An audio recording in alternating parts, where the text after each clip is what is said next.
See what happens. Okay. You never believe me. You never believe me if I told you the crap I go through trying to make this show happen. When you say demons, what do you mean? Like, I don't know, man. When you say demonic, like, what do you mean? Just like a bad day? Yeah, man, something like that. Something like a bad day. All right. Let's see if anybody's here.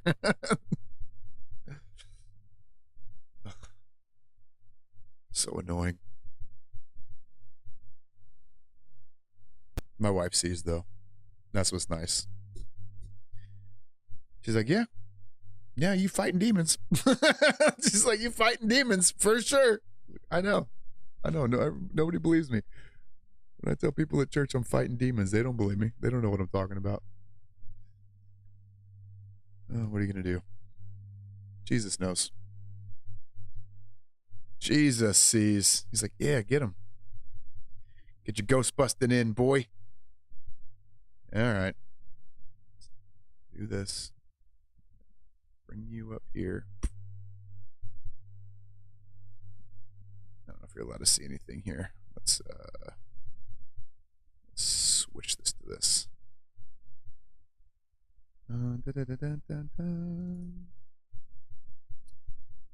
So stupid. So stupid. Turn this back on. I don't know what is going on with this end of Zechariah, but I'm telling you right now, the demonic forces do not want you hearing it. There's something's about it. I don't know what I have no idea. I'm sitting here going, doesn't seem that crazy.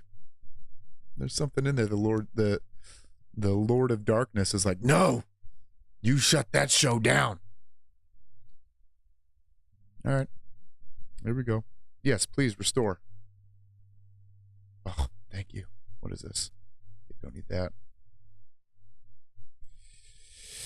Loading comments. All right. Boom, boom, boom. I'm back. Back on that. Hey, am I back on? I'm back. 200,000 ads blocked. That's not what happened. Okay, back. Good. So I'll tell you what happened. Crazy as shit. My computer just turned off on its own.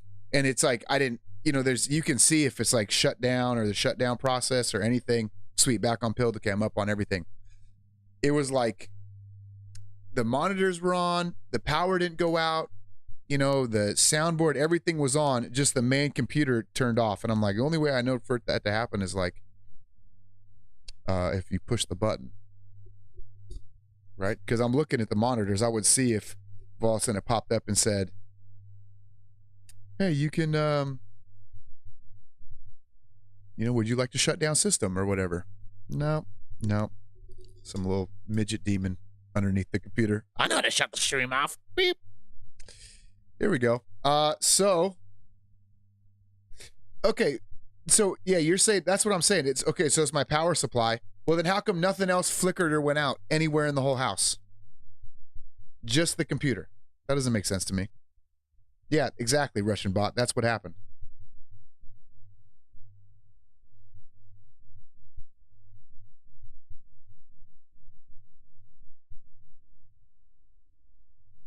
Muko's giving me some, but why would the power know the power supply unit in the computer? Yeah, I don't understand. Okay, whatever, dude. I don't understand why that would happen, though. Why would the power supply all of a sudden now emotional damage be going out? Anyway, I don't know. I don't care. I don't care. I just know shit like this keeps happening. Only on the Sunday streams. I don't know what that's about. Yeah, but why would the power Pour a cup of holy water on it. Why would the power go out? Why would it all of a sudden be like, oh, now it's drawing too much power? Like, what changed?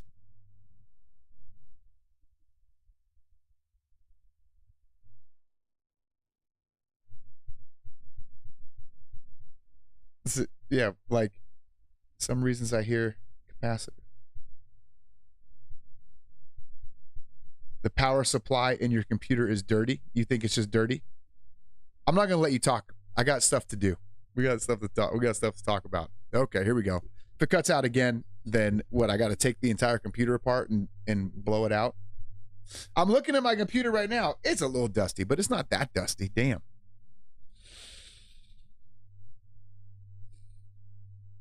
What did Muko say? Hold on.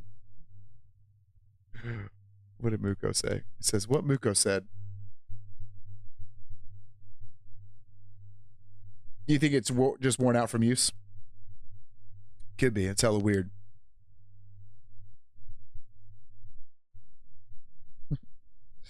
I hate every one of you right now. It's all you computer geeks. A lot of good you are on the other side of the planet. Be great if you were my next door neighbor. Anyway, let's keep going. So I couldn't get through Zechariah last week. That was a weird thing too. What happened there was it was something. Oh, I gotta.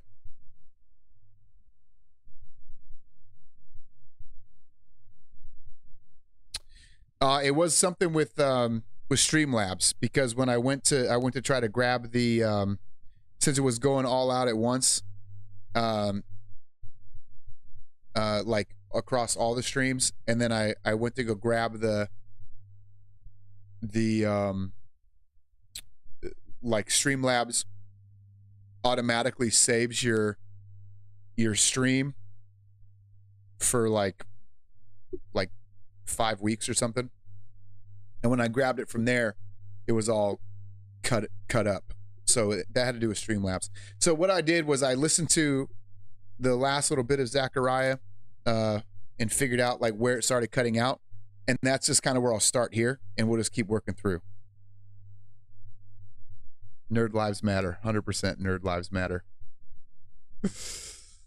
So frustrated, dude. I was like, okay, don't be frustrated. Whatever. So we talked about this. So I'll do a little quick recap up to this point, I guess. So it starts, this whole section starts, Alexander the Great.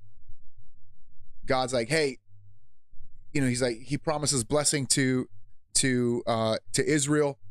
And then he says, Alexander the Great's coming. He calls him the bastard. He gives specific details about how they're going to attack Tyre and Gaza, which is exactly what happens. He talks about them leaving and going into exile, talks about them being brought back into the land, which happened in like the 1940s. He talks about how during that time, or before they get brought back in, there's going to be the coming of the Messiah. Behold, your Messiah comes, your king comes on a donkey. That takes place. We know that's talking about Jesus. It talks about the breaking of favor, breaking of union. We see that Judaism goes way off the rails. Then they come back into the land. And then it talks about how they're this kind of super, like they're going to be loaded with people. They're going to be a huge economic power.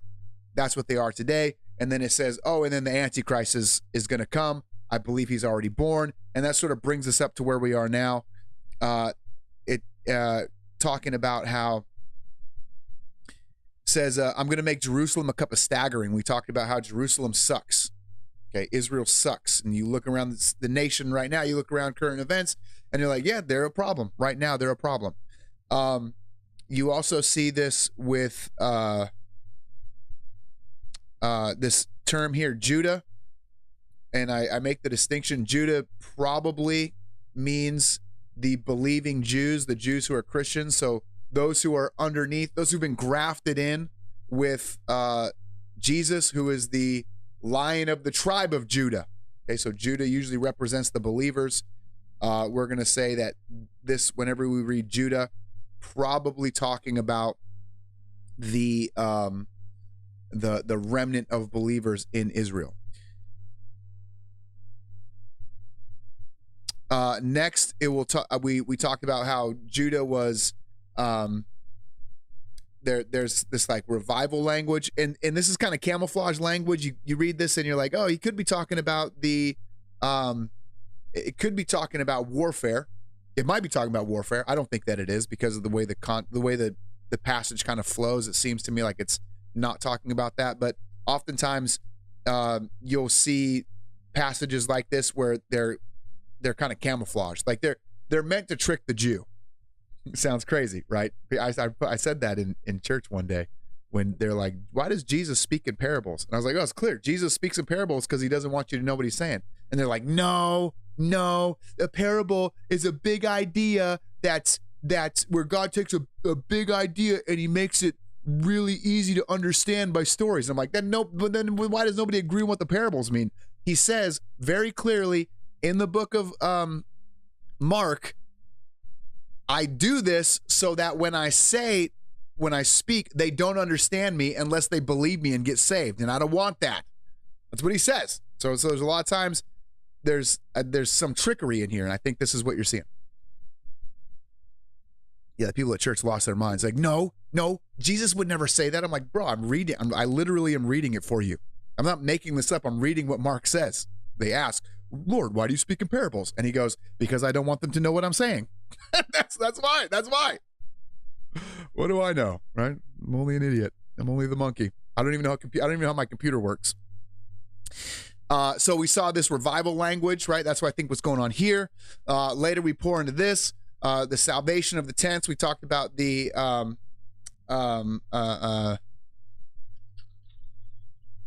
Lord's protecting of Jerusalem, how that seems to be it's going to start with these believers who are like, hey, remember how Yahweh, the Lord of hosts, was with you through all the Old Testament? That same God is with you, and that language is going to be used.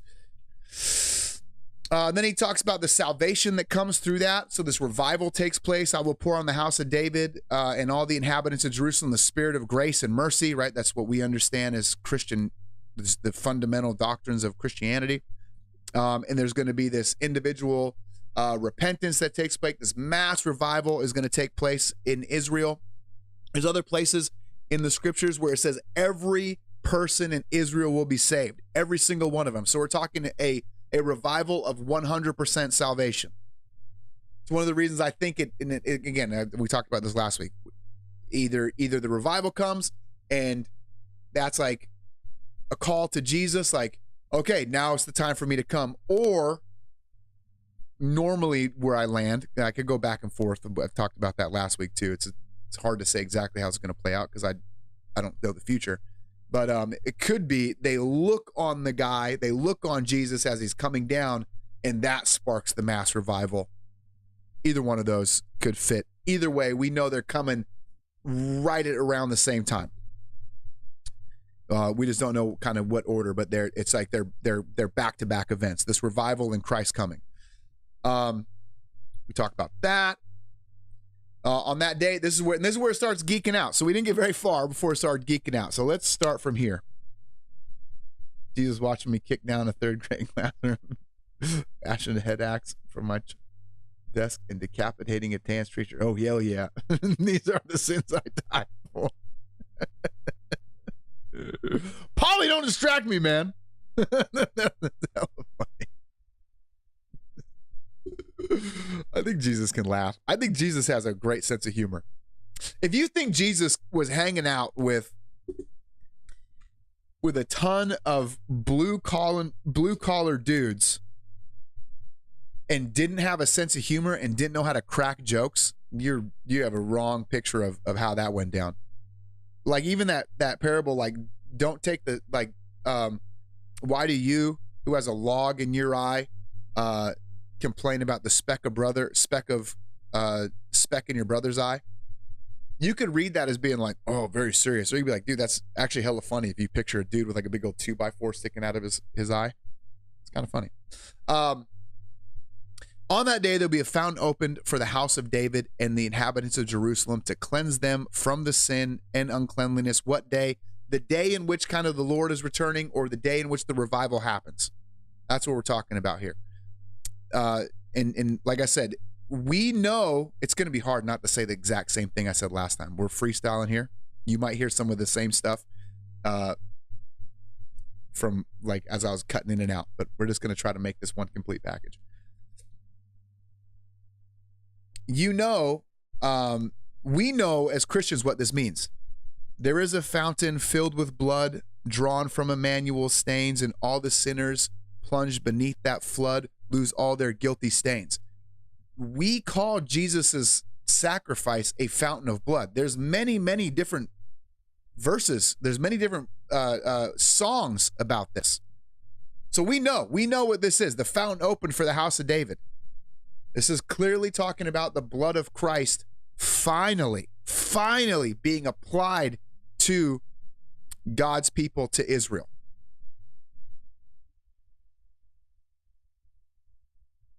And on that day, this day of the revival, right? So again, does this happen? Well, we'll keep going. Stop it. It's on that day this revival takes place, declares the Lord of hosts. I will cut off the names of the idols from the land, and they will be remembered no more. And I will remove from the land the prophets and the spirits of uncleanness. It's so crazy because I'm like, I just talked about this. What did you hear and what didn't you hear? What did you hear me say and what didn't you hear me say? It's so awkward. Let's start here. Cut off the idols from the land and they'll be remembered no more. If you go right now to Israel, they've taken, so first let's talk about what an idol is. Maybe that's good. What's an idol? An idol is anything that receives worship. Okay, it's not just like when we think idol, we look in we look here, we're like, oh, an idol would be like a little god that we bow down and worship. Nah, that is a piss poor understanding of idolatry. An idol is anything other than God that you worship. Oftentimes, I will turn my family into an idol. I'll worship my family. I'll worship my job. A lot of us worship ourselves. Okay, it's what we give our time to, what we give our money to, it's what we give our energy to, it's what we allow to drive us, whatever we worship. Okay, and worship not being like, hallelujah. Worship being whatever you pour your life into. Whatever's receiving adoration, whatever you are placing at the highest point in your life. And everybody's like, I put God at the highest point in my life. No, you don't. Hell no, you don't. You know you should, and you know that's the right answer, but you don't do that. You may have little tiny fragments of points in your life or throughout your day where you put Jesus at the acropolis of your life, but that hardly ever happens. So when you go to Jerusalem, for example, what's one of the idols? That fucking Wailing Wall is an idol. And they make every president go worship the wall. Okay, and they sit there and they all worship the wall, and the wall has become this huge freaking idol. You can go down to the River Jordan where Jesus was baptized. It looks like an amusement park.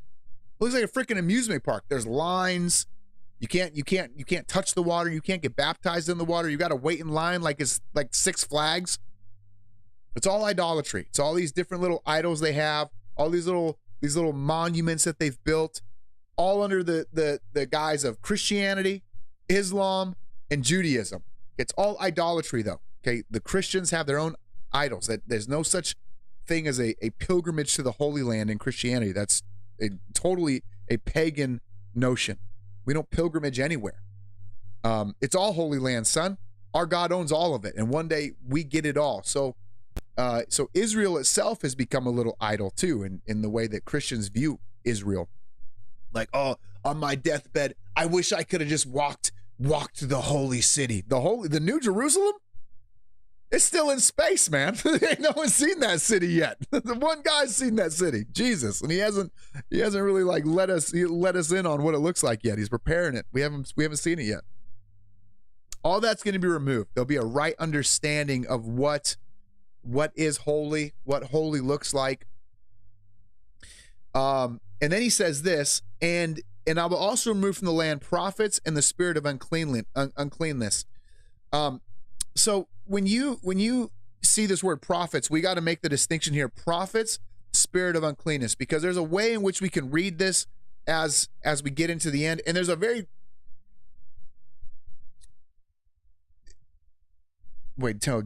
please don't tell me I'm out.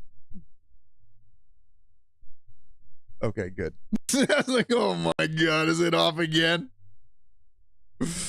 There's a way in which we can read this to where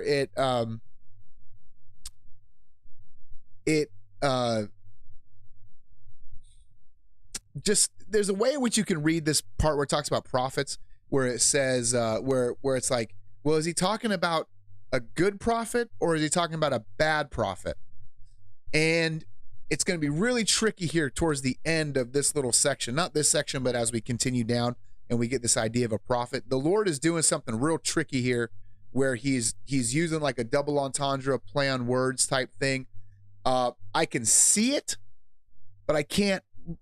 It's like I see, I'm like, okay, there's something going on here, but I don't fully understand it. And I've talked about this before. The more you study the Bible's inexhaustible. It's a supernatural book, man. You'll never, ever, ever, ever dig deep. I'm convinced that we will have this book through eternity, and we, like 10,000 years from now, we'll open up the Bible and we'll see it with new eyes afresh and be like, wow, there's more here than I ever thought, right? If God wrote the book and it's living like he says, it's going to always produce something for us. And as a result, for those of you guys who have studied the Bible really, really intensely, you'll be like, oh man, there's something deeper here. I see it. I don't know how to get down there to it though. We're going to bump into one of those. So understand, there's a reason I'm saying, look, for the immediate context, understand prophet as false prophet. But when we get to the end there's something else happening. Not really sure exactly how it happens. Exactly, like I can't put all the pieces together the right way, but just understand something's happening.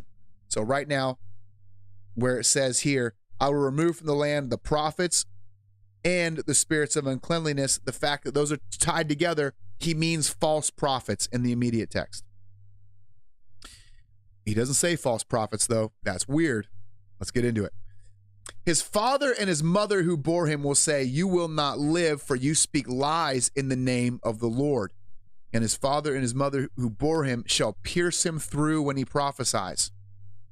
So again, there's something really odd going on here. So in the immediate context, in that time, there'll be these false prophets. There's always been false prophets. Judaism packed with false prophets.